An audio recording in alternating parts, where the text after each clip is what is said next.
Okay, so the next thing we're gonna do is we're gonna make more sophisticated guns. So right now, the only difference between a basic gun and a machine gun, thanks folks, the only difference between a basic gun and a machine gun is the threshold, right? It's just a different threshold. But what if you wanted to make it radically different? Like it fires a new kind of bullet, or it fires bullets in different directions, or it fires more than one bullet. Maybe it fires 100 bullets or something like that. All these things are definitely possible. So I don't know why I'm showing the YouTube page. So what we can do is we can extend gun and then change how the shoot function works. But in order to do anything interesting with that, we probably have to also change our bullets a little bit. We have to make our bullets more customizable. Like we can create a bullet that goes in a different direction, or a bullet that has a different look to it, or something like that. It starts in a different place. So for example, well, with like 7 minutes left in class, I think we'll be hard pressed to do too many more guns, but I'll show you how you could make a gun that fires like a V-shaped pattern of bullets. Like that'll be a nice starting place. And we can experiment more next class with other patterns. So to make a V-shaped pattern of bullets, our existing bullet isn't very good at that, right? Our bullet is hardwired to only go in one pattern, right? It has a dx of 0, which means it doesn't change horizontally, and it has a dy of minus 15, which means it goes straight up really fast. And it cannot be changed. There's no mechanism for you to change that. So what I'm going to propose is that we make, not to totally override this. This is good. Our basic gun and machine gun like that, but we can make another option for our bullet class, so that if we want to, we could change those numbers. So what I'm going to do is I'm going to take our constructor, and I'm going to copy it and make a second constructor. And before I do that, I just want to let you know that it's just giving you another option. Only one constructor, you only ever use one constructor. But you could give yourself a whole bunch of constructors to get the job done depending on how you want to do the job.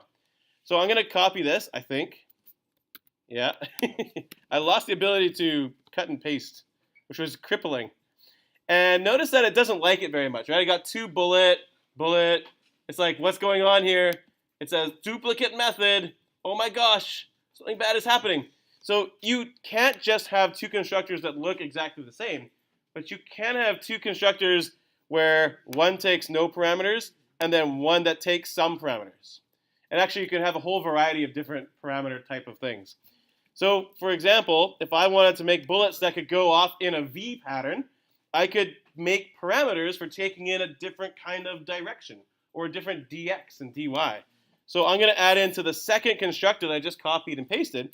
I'm going to put in float incoming dx, float incoming dy. And the only thing I'm going to change, oh, I already did that in a previous example. Let me delete that. So that should work now. But I actually have to use those things. So I'm going to put incoming dx. Instead of setting it to 0, we're going to set dx to whatever it is we're telling it to. 1 second, Harry. And for dy, we're going to set it to whatever it is that we're telling it to be set to. And Harry, thanks for your question. Do you capitalize the dx and dy on purpose to make it different? I think I did that just to make it hard for you. I'm sorry. I shouldn't have done that. If you prefer like that, there's a long-term, long-standing tradition in programming. Anytime a word ends and another word begins in a variable, you capitalize that. So maybe dx, dy. But I'm not trying to make it hard. Sorry, this definitely seems hard. I'm just going to leave it the way I did it and just be like, I'm sorry. I'm just going to apologize. Either that, I'll put on the deal with it sunglasses and just expect you guys to go for it. So I don't know. One of the two. I'm not sure which is the correct one to go with. It is a little arbitrary though, and don't worry, the names aren't the important thing.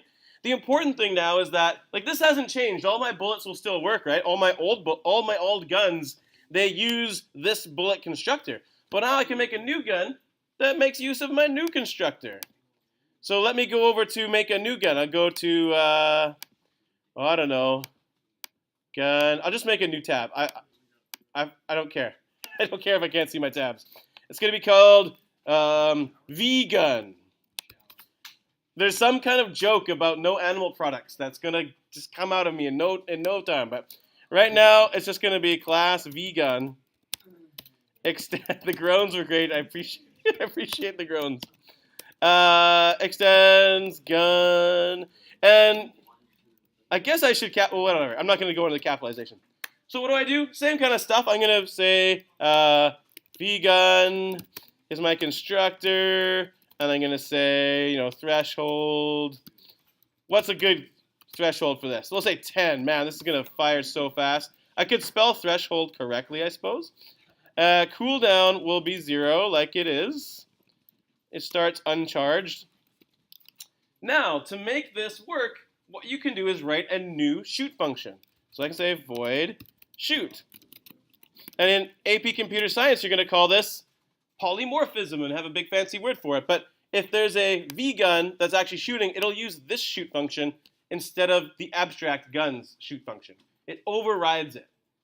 So now I can put in some different code so V-guns will shoot differently than basic guns. Yeah? That sound good? Yeah? So now I can use my constructor that I just wrote. I can do all the same stuff if cooldown equals threshold. Then I can make my bullets. Engine.add new bullet. But guess what? I could just make a lazy old bullet that just goes straight up. But now I can choose a dx and a dy. I can send that as parameters. So what would be a dx and dy of a bullet that's going off on a diagonal line? We'll say it's going up and it's going to the right. -10 will go to the left. Oh wait. First, which one's which? Dx. Dx would be, if you're going to the right, so going that way, would dx be positive or negative? Yes, positive. You got it. And we can choose any number. It doesn't matter. I'll choose 2. And then dy would be negative to go up because of upside down y-axis. Thanks, processing. While I'm on YouTube, on behalf of Lord Bing, thanks for putting the y-axis upside down and messing everybody up. Anyways, we are going to put on, I'll just keep the same dy, -15. Maybe a little bit less, minus 13. Whatever, it doesn't matter. So there's one bullet going off to the right, and the one going off to the left would have a dx of -2. Yeah, thanks. Other numbers in the parameters, those equal the incoming dx, right? Yeah, exactly. So when I give bullet numbers, bullet over here is like, oh, wait, this human's instantiating me. Should I use this one? No, there's no numbers. So maybe I should use this one. Yeah, this one takes 2 numbers. And it says, I'm going to name that first number the human gave me incoming dx. And I'll name the second one incoming dy. And then because of your coding skills, you made the dx variable equal to incoming dx.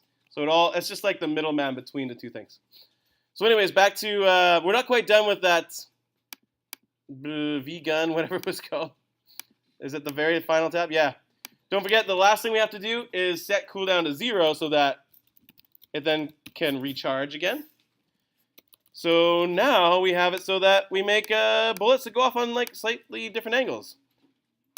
And because I don't have time, I'm just going to make my gun a V-gun in the constructor just to demonstrate that it works. And if we run that, then it shoots off at a V. Whirr. We can make all sorts of different things, by the way. We could add in additional parameters. If you wanted the bullets to not come out of ship.x and ship.y, but you wanted them to be like side by side. Maybe you want to make twin machine guns that shoot out 2 bullets but are like on the wings or something. Then you can make incoming x and incoming y, the additional 2 parameters, and set those things to my ship.x plus incoming x or something like that. You can play with those numbers and do lots of interesting things. But we're out of time today.